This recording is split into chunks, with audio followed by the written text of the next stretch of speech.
Hello friend, एक like कर दीजिए और इस वीडियो को देखिए। आज आपको दिखा रहे हैं अंग्रेज़ों का ज़माने का कोठी। ये हम लोग का गांव के बगल में ही है।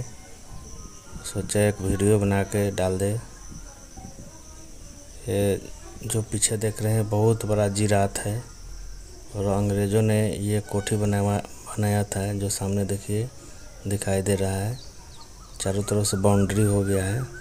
और ये देखिए पुराना मकान कितना सन 1918 ईस्वी का बना हुआ है। और ये गाछ वृक्ष भी लगा हुआ है, बहुत ज़्यादा फल उल का लगा हुआ है। और ये रोड है उनका जो अपने ने बनाया था अंग्रेज़ों ने। और ये मेन द्वार है। ये है अंग्रेज़ का कोठी। और ये पूरा गांव है दिखाई दे रहा है। इस वीडियो को शेयर कीजिएगा, लाइक कीजिएगा।